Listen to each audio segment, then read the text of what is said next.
Well, good morning, everybody. Welcome to the channel. And if you're tuning in today, you are in for some shocking revelations that reveal the ancient entity donning the clown suit known as Donald Trump. We are beginning to zero in on some of these ancient archetypes, relating it back to the present. Today is November 11th, 2025. And we are live. Also, as promised, we're going to dig into the shape of the Oval Office and figure out if it is connected to sleep. Now, on the show the other day, we saw that the prefixes of words, the prefixes Oz, OZ, and Os, OS, we found that they were likely the same. We found the story about the ostriches that were killed and how Dr. Oz was offering them sanctuary. We also found the land of Os, or the land of Oz, is the land of sleep. Because when we are born into this reality, we essentially wake up into the sleep. Right? We fall back asleep. God knew us in the womb, but we pass through the cervical os. And we think we're waking up into this world, but we actually fall back to sleep, and we have to figure out how to know God again throughout our lifetime and know Jesus Christ. So that was everything we covered before, and all of that's going to fit into today's show. Again, if you are tuning in, you're in for a treat. We found some ancient archetypes that are undeniable, and I'm literally blown away. I can't wait to present this to you guys today.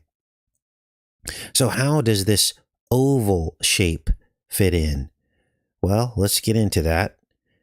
And then at the end of the show today, we are going to break down ZOLTAR. Remember that creepy fortune-telling machine? Well, Oz is ZO in reverse, Zoltan. And you're not going to believe what I found about that as well. But first, let's get into the Oval Office. And it didn't take long for me to realize the connection. The oval is like the word ovulate, which means to open like a portal. So, the os, the cervical os, and the oval are closely related. Now, the oval is also the vesica Pisces. Let's look at that. We're going to go to Washington, D.C. as well. I'm going to show you guys some things from the grounds, the aerial view of Washington, D.C., the ovals. We're going to get into all that today. Now, this is the vesica Pisces. This is the center of it, and this is a gate, isn't it, essentially? So, that would make the Oval Office a portal, wouldn't it? The portal of sleep. Keeping the people asleep in the right-left paradigm. Now, to further understand this, we've got to go back to Philo. Philo, the philosopher. Remember Philomena? Philo de somnis, which means sleep. And we found out that Philomena fainting in the Oval Office, which was Dr. Oz's granddaughter, had meaning because Philo talked about hypnos and sleep, didn't he? And we found this writing of Philo in which he talked about sleep being basically divine messages. Now, remember this because we're going to get into the ZOHAR, which also talks about this. And I don't believe this, but this is their belief system. Okay.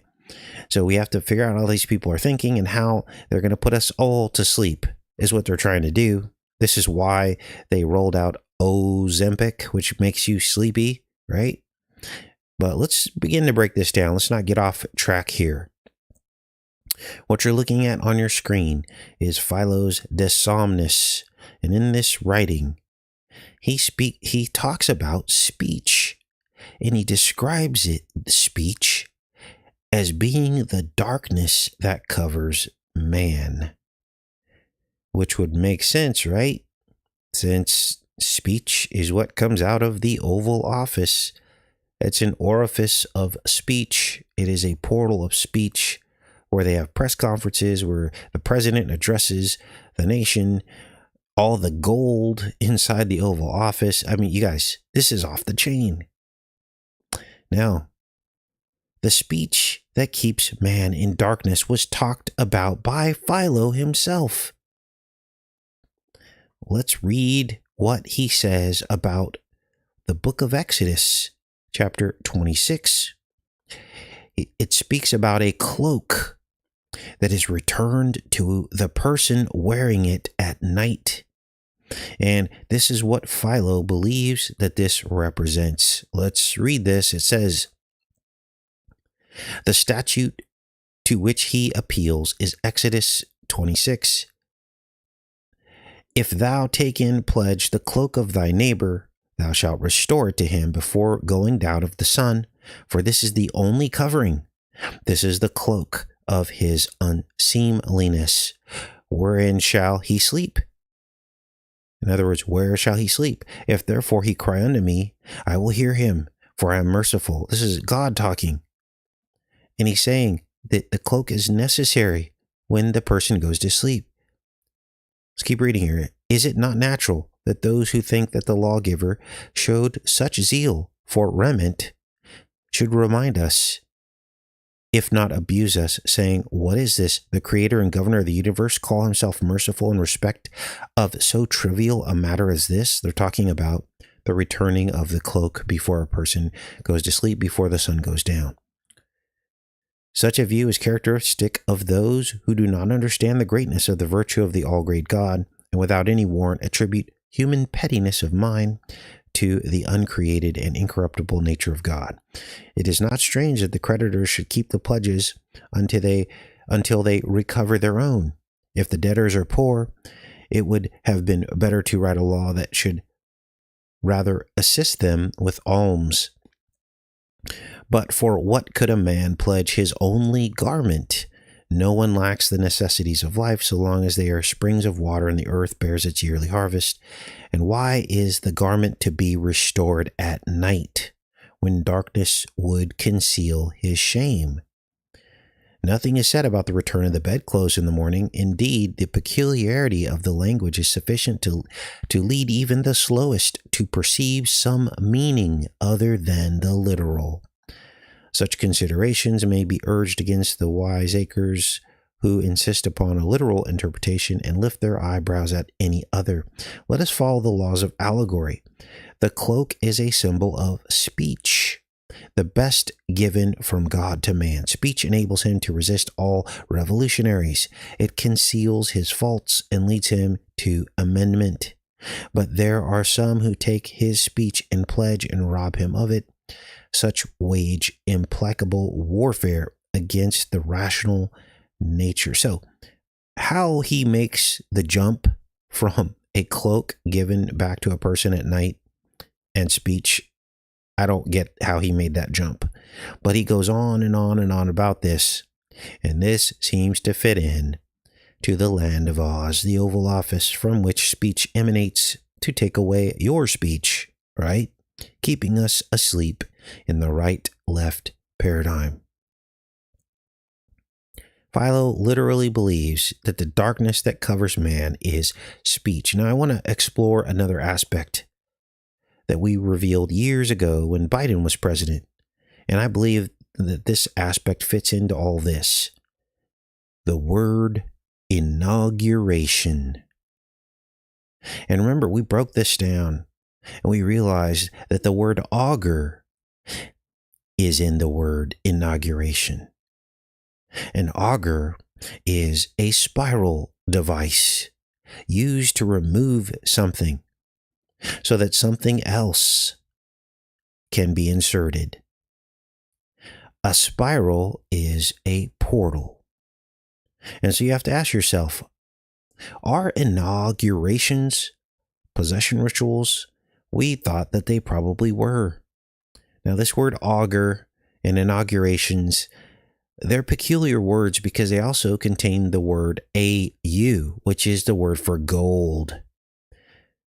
AU is the symbol for gold. And of course, Trump is the penultimate gold president, isn't he? Which would represent the most possession. And so we have to ask the question, is the Oval Office the land of Oz? A portal of speech to keep men in darkness? And I think it probably is. I think this is what they're getting at. Now let's go into Google Earth. Let's have some fun. Because the oval is prominent elsewhere in Washington, D.C. Let's find some of the ovals. So, of course, this is the White House, and it has an Oval Office. And then I found this oval. Yes, this is an oval. It's not a circle, because I measured it. I measured it from here to here, and from here to here, and this is actually an oval, not a circle. Then I kept looking, because the next oval, which is an egg shape, exists just beyond that previous oval. These ovals encompass the Washington Monument obelisk. There you see them on the ground, and these ovals form what appears to be a trifecta, 3 ovals, made up of the ovular vesica Pisces, as you can see here. Let's go back and show you. So here's our vesica Pisces, and here you see the same thing. Whoops, let's go back to this one here. Where are we? There we are. Same thing with the eye opening up and the Washington Monument emanating out from the center of the vesica Pisces. Now that you have your bearings, let's break this down. Because as far as we can tell, the needle in the middle, listen closely, the needle in the middle of the vesica Pisces egg trifecta, it has to mean the needle that is going to be used and is being used to merge the 2 seeds together. And I believe that this has to be IVF, in vitro fertilization. Yes, they knew back when all of this was created, they knew that this 666 monument, the mark, would be all about combining the seeds together. Why do I call this the 666 monument? Well, everybody knows that the Washington Monument is 555 feet tall, which is exactly 6,660 inches, 6,660 inches. So there it is, hiding in plain sight. The merging of the 2 seeds, the mark, how it will be done, a needle. Now, if you're blown away already, I hope you're sitting down for this, as I always say. Because when you zoom out the sight, something else emerges. So here we are. Let's get your bearings here. This is the Washington Monument, the vesica Pisces, the portal through which they'll insert a needle to merge the 2 seeds together. The mark 666. When you zoom this out, it becomes the heel of a foot. The heel of a foot. Here you see it right here. And not only it is a heel of a foot, the woman bruised in the heel with the needle, and she is crushing the head of the serpent. I'm going to show all that to you. Let's pull out the tool so we can draw on this. My goodness, you guys. So where's my drawing tool? Oh boy. Let's see here. This is unbelievable. I can't even believe this. Now, we had found this before, but now it's all fitting together because now we have the secret of the ovals, right? Remember, the White House is right here. We've got oval number 1. This is like the ankle. Then we come down here and we have the heel, bruised in the heel. This would be like the toe, right? And you can clearly see the profile of a foot. Here's the arch of the foot right here. Here's the heel of the foot. Now, if I could find my drawing tool, let's see here, extensions. Let's draw on the page. Okay. Okay, I think we figured it out. All right, let's do this here.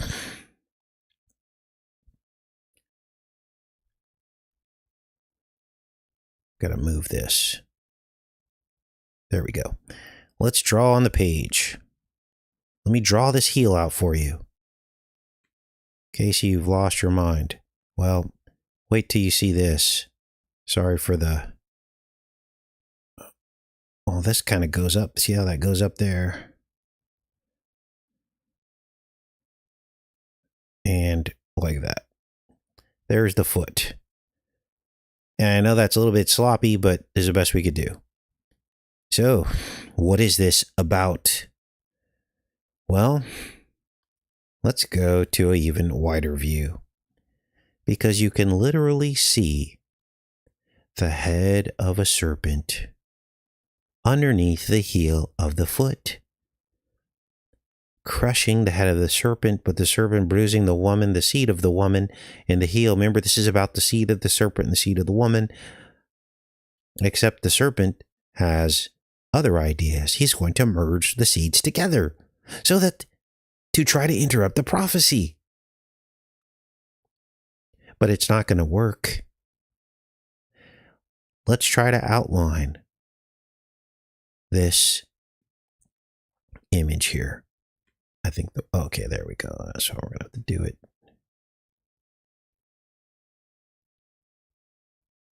Let's try to outline this.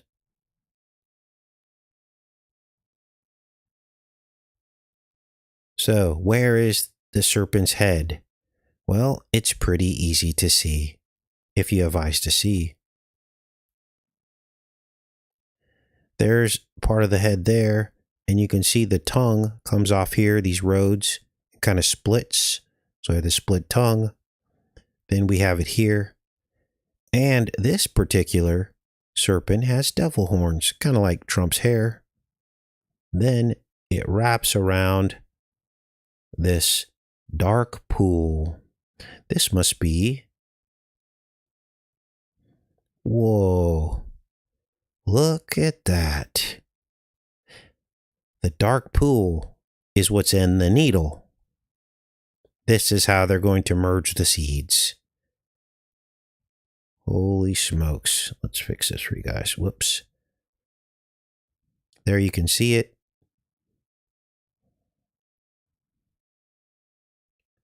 Now, I wish I was making all this up, but obviously I'm not. This is the Matrix. It's all been predetermined in advance. So, let me check in with you guys and ask you the question. So, does the human foot, does the human heel have ovals in it like we see in Washington, D.C.? Yes, it does. Let's read. I hope you're sitting down for this one.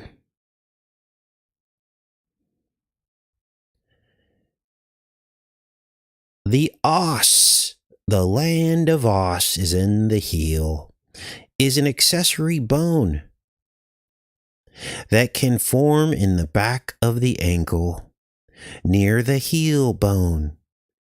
It can be round, oval, or triangular, and is connected to the talus via fibrous band. The Os Trigonum, the land of Oz. So, the heel has ovals in it, just like you see here.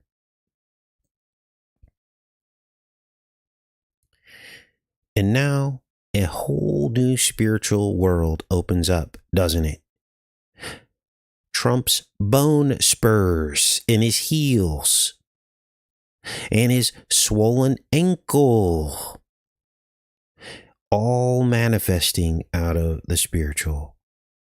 And even his devil horn hair that we found in this image. Whoa.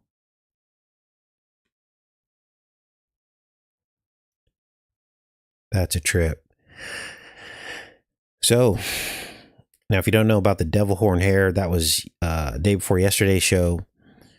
Trump's hair has seemed to change in recent photos, where it looks like it's the way it's combed over at certain angles look like he's got devil horns. The head of the serpent laid out in the landscape of Washington, D.C., hundreds of years before it happened. Now, there are many more ovals across D.C. There's too many to count, but I think we discovered the most important ones in proximity to the White House. Now let's keep going with this, because there's more.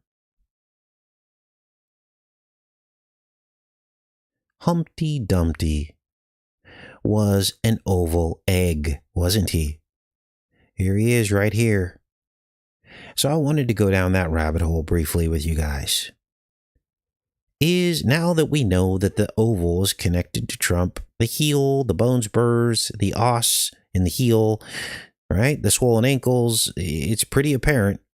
The Oval Office, people falling asleep, the land of Oz.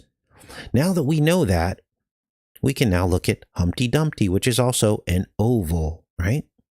Is Humpty Dumpty Trumpty Dumpty? And at first, I thought there's no possible way the two could be connected, because this is a very old story before Trump was even born. But maybe this is an ancient archetype. You see, the author of Humpty Dumpty, the very first person that wrote about him, also wrote a book called Church Triumphant. Let's find it. Church Triumphant. Now, why is this important? Because it's a song about a false Messiah. Church Triumphant, which is used to sing, I know that my Redeemer lives. They're mocking, aren't they? The very first person that wrote about it. Now, Triumphant also has Trump's name in it, right? He's also building a triumph, an Arch of Triumph in D.C. But let's keep breaking this down. Because Humpty Dumpty, if you'll remember the nursery rhyme, he fell off of a wall, which of course was Trump's signature plan, the thing that got so many people inside excited. The first Humpty Dumptys were also depicted as a clown. Are you starting to see the archetype? And of course, Humpty Dumpty's appearance in Alice in Wonderland Through the Looking Glass. Time travel.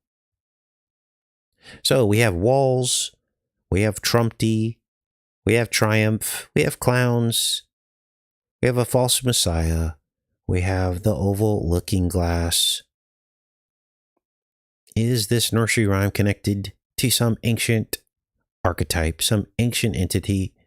Well, that's for you to decide.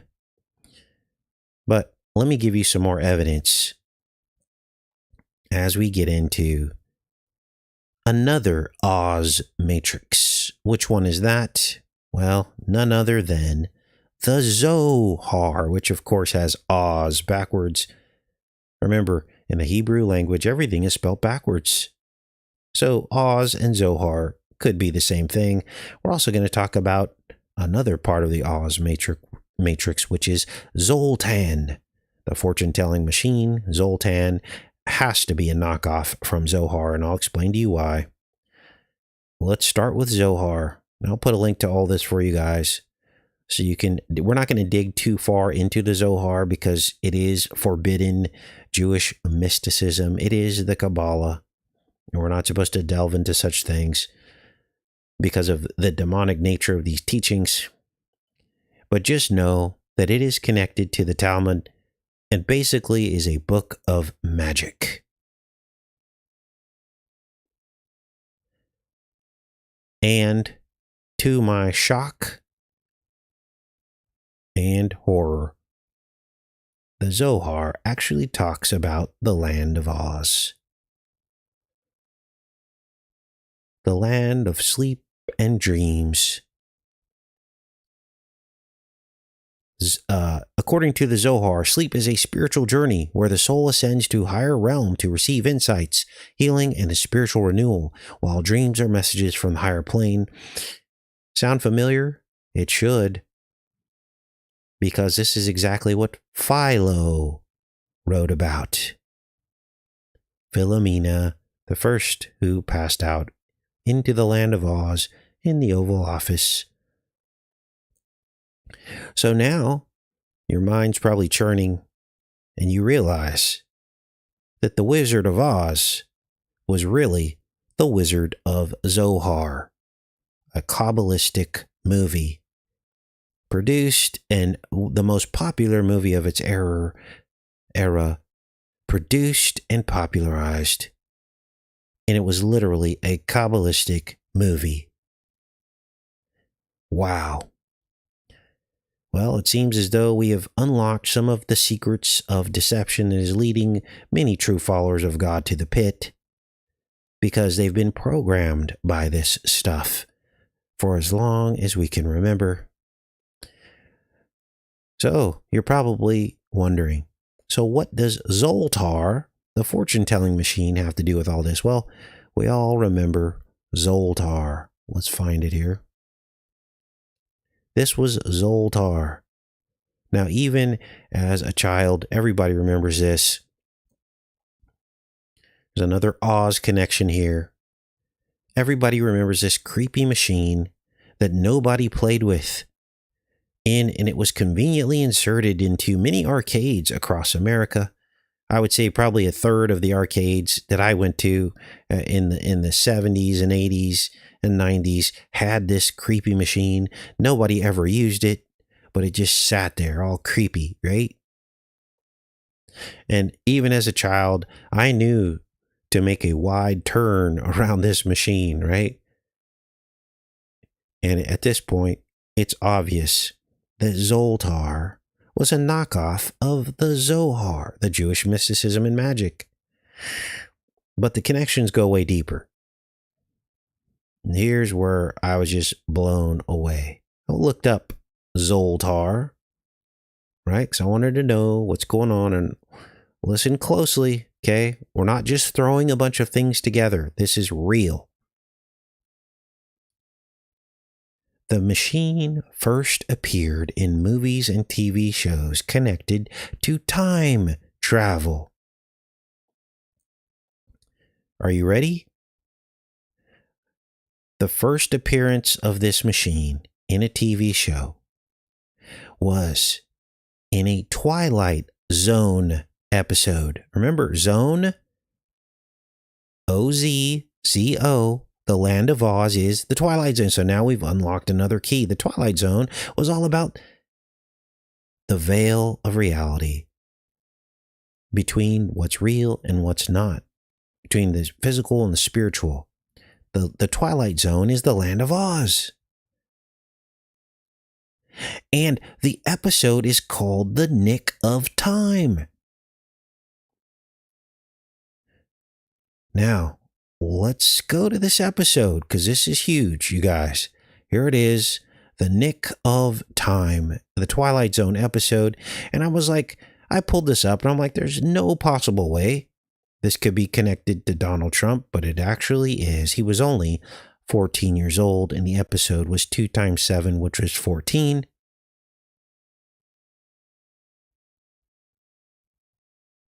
And the episode opens with a man named Mr. Don Carter.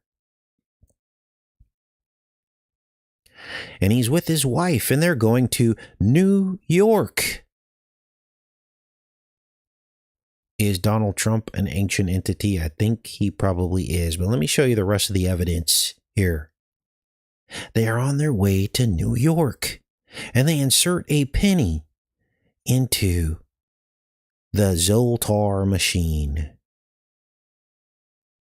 Now remember the word penny, because that's going to come up again in other places where this machine appears.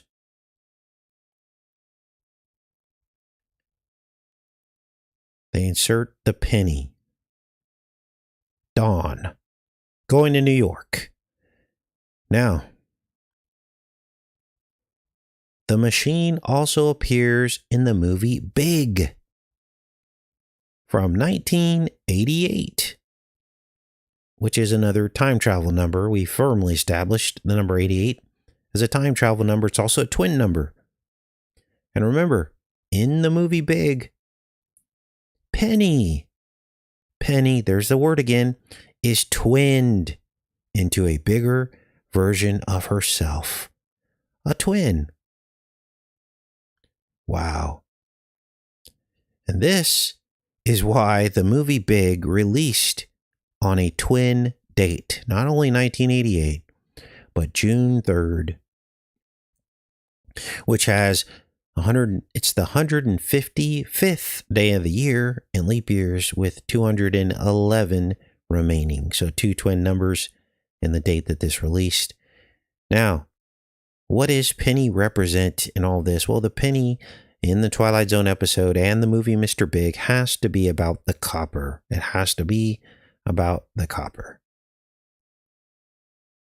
Now, let's go back to the Twilight Zone episode and this character, Dawn. Let's go back to that here. Twilight Zone. Here it is. Nick of Time, Twilight Zone. So, who played, you ready for this? Who played Dawn in the Nick of Time Twilight Zone episode? Well, none other than William Shatner, who was born on Skull and Bones 3/22. 3 times 22 is 66. That Trump number again. This is why the episode aired on 3/22. What am I talking about? Take a look. November 18th is the 322nd day of the year. So the episode air date and William Shatner's warp speed Star Trek birthday is all about the twinning. 3 times 22 is 66. Everything points back to Trump, the Gemini, the 66 Gemini.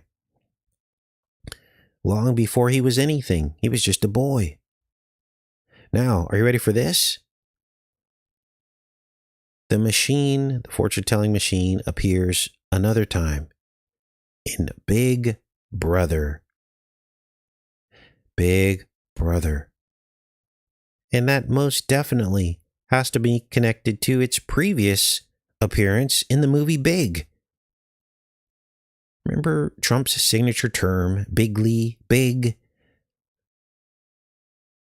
It's a condescending term, and it's used to oversimplify his inflated ego and his lofty plans. Everything's bigger and better. Everything's gold. This is how he dumbs it down for even the simplest minds. He says it's big, and it's very condescending, isn't it? Now, here is the slam dunk. The shock of all shock. Because the fortune-telling machine also appears in the video game BioShock.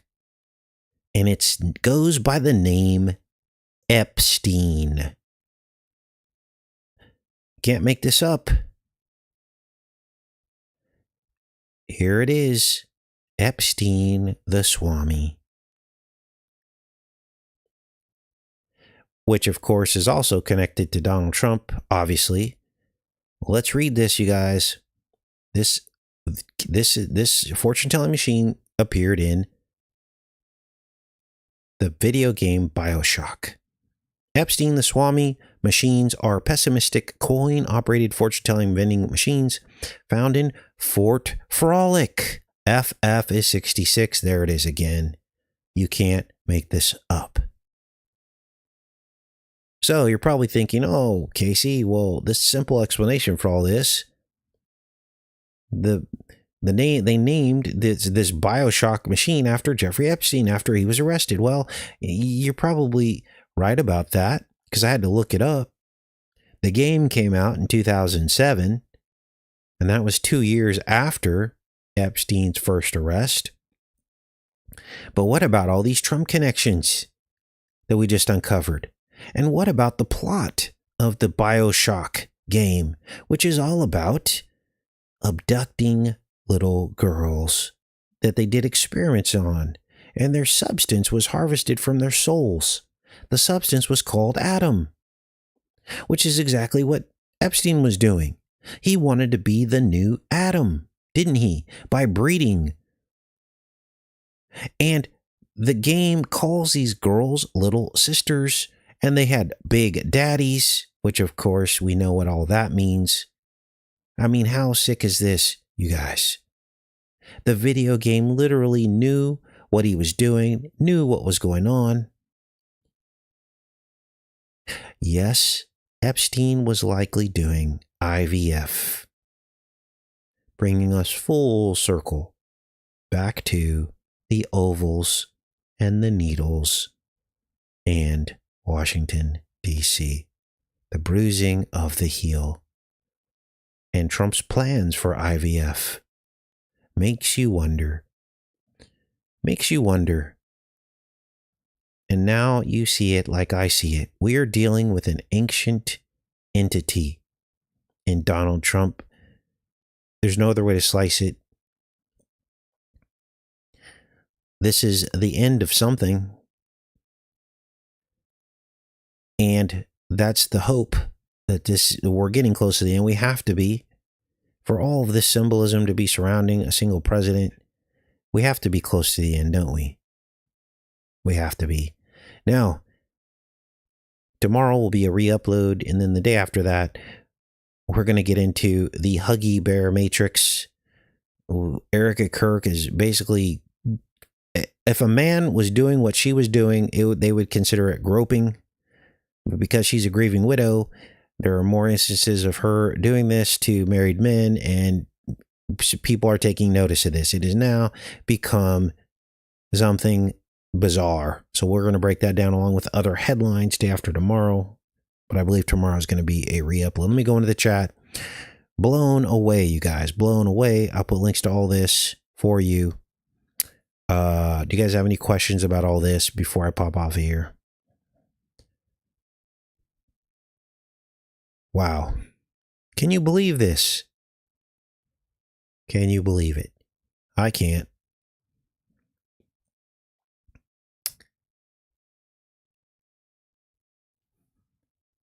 Eugenics, transhumanism, do not consent. Weeping Willow, says Cheryl. It's a good one. Soul Trap. Yep.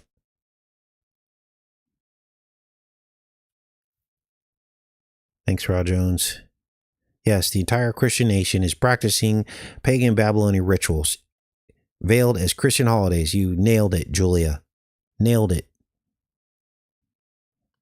Kabbalistic magic everywhere. How about Zozo? I don't know who that is. How about Bozo the Clown? Oh, there's a lot of Oz's out there, aren't there?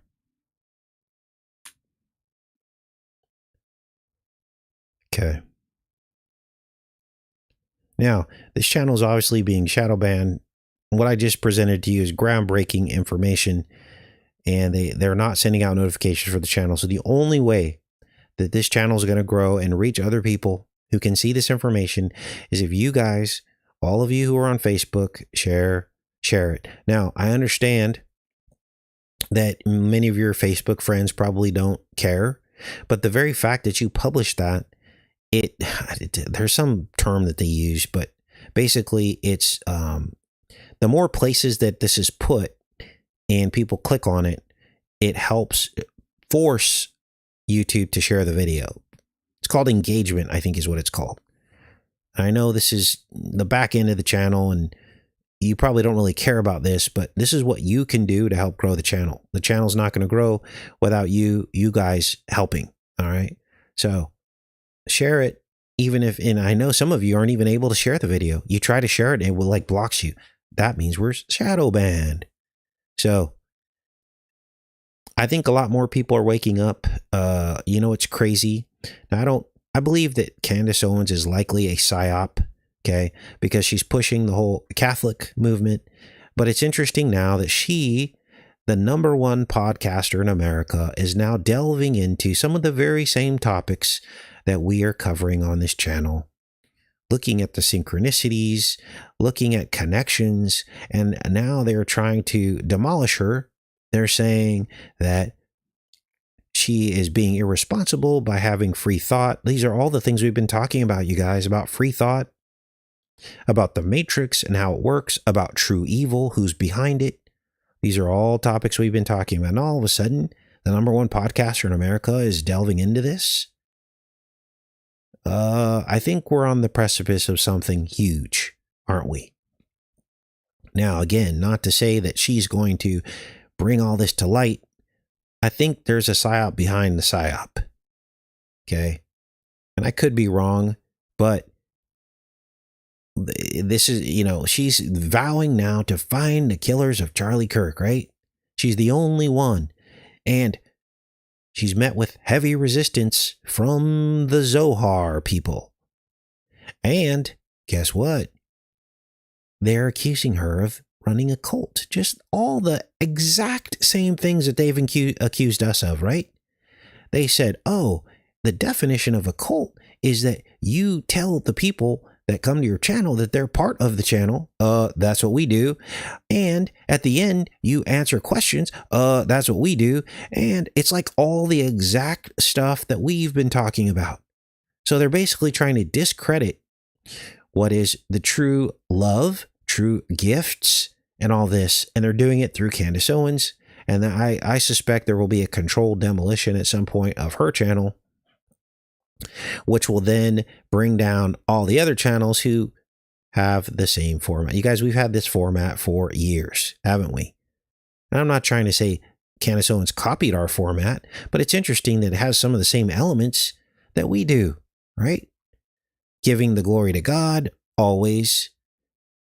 The fact that you guys are the researchers that make the channel, and giving you a chance to chime in at the end. Those are all things that we've been doing for at least 10 years now, long before Candace Owens even existed or ran her channel that way.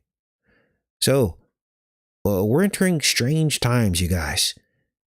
The people with the true gifts are being copied, duplicated, and destroyed. This is their technique. And they hope that that will transition into other channels.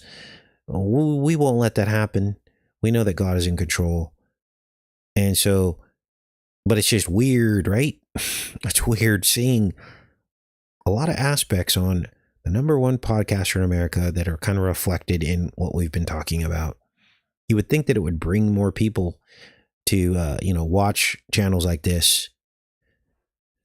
And remember, we'd always say like, so yes, I agree with you, Christy. Not a truth teller. She's copying. It's like a copy and destroy. They do this. This is CIA 101, you guys. They copy and destroy. Now, right now, Candace is getting a lot of sympathy. People are wanting to believe her. I wanted to believe her. But then I saw that there were just a lot of red flags. So I'm not on here to attack her because that's what they want. They want you to do that so that people will say, "Oh, you're part of the Juice Club." Anybody that stands against her is part of the Juice Club.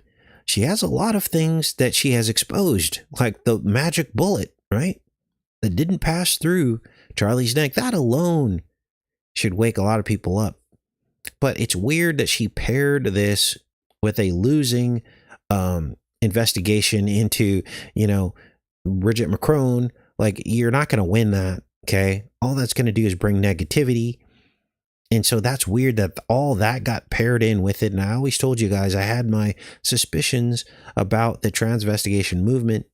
Not to say that many of these people aren't transvestigation, transitioned, but why pick that battle? It's almost like, why die on the cross of, the flat earth? Yes, I believe the earth is flat, but is that what you want to lead with? And should that be the differentiator of good versus evil? I don't believe it should be, because unless we had a way to specifically prove it beyond the shadow of a doubt that would convince the world, then it just becomes a topic of division, right? So that's what I had to say about that. All right. Charlie Kirk, Captain James T. Kirk. Yep. Yeah. Now, it's not to say I'm not watching, Candace Owens closely to see if I can pull clues out and see what the psyop is. If there is a psyop, it's not to say that I'm not doing that. Of course I am. That's how I knew that she was starting to delve into some of the topics that we delve into on this channel and have been for a decade. So, yeah, we just got to wait and see. We got to see what's going on. But if you want to get chills, watch her episode from yesterday and you'll be like, whoa, this is a lot of the stuff Casey was talking about. She literally talks about the Matrix and how it all works and synchronicities. And I was like, okay. So, okay, what else is going on, you guys?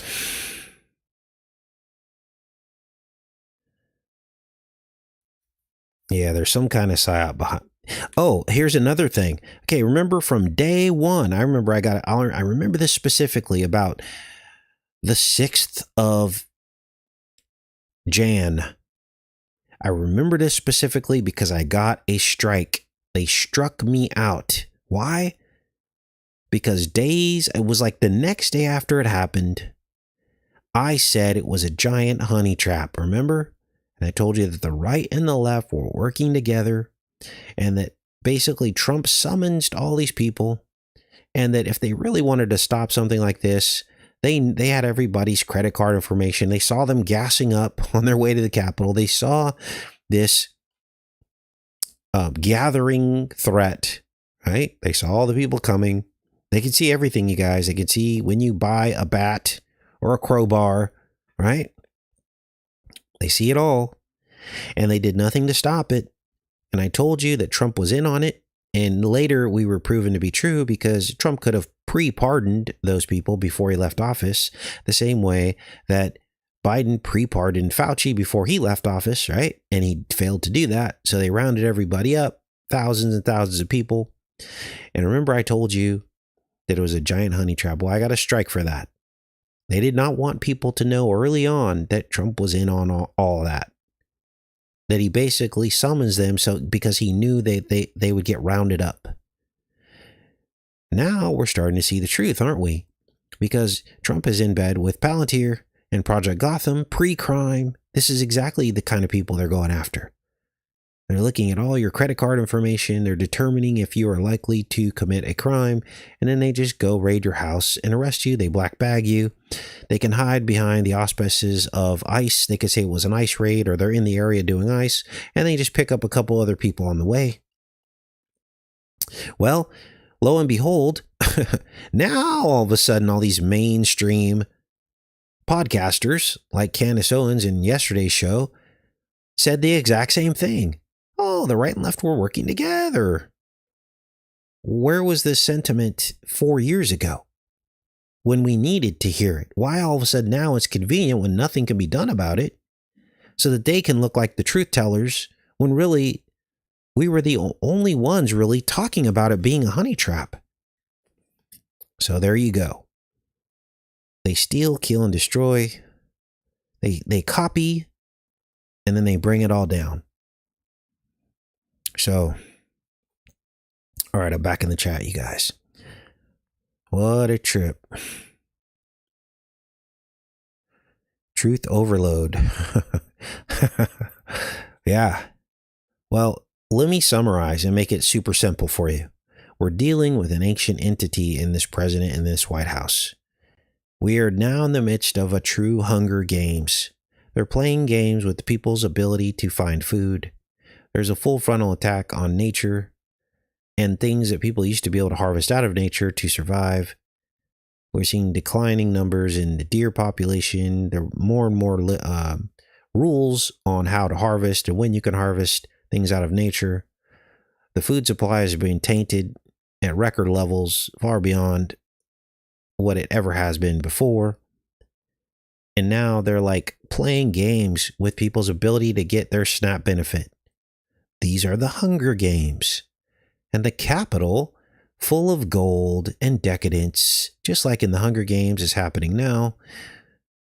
We already covered all that in a full show, the Hunger Games. If you missed that one, that was last week. Trump has laid in the White House in gold and the decadence of it all. He's wearing the makeup on his hands and his face, just like in the Hunger Games, faces full of makeup and wigs and fakeness. It's happening now. That's just to simplify things for you. The rest of today's show was just documenting this ancient entity. Okay, through these synchronicities, the Land of Oz, the Oval Office, the inauguration, the possession ritual, and how it's been repeated over and over in Humpty Dumpty and the Zohar and ZOLTAR, and in the movies in which it appears in time travel and all this. So that's the summary of today's show. It's actually not that complicated, but it takes a while to lay it all out for you guys and show you everything. And I have to go kind of slow because, you know, there's some numbers involved. But numbers isn't everything. It's not just the numbers. It's the archetypes that keep repeating over and over and over again.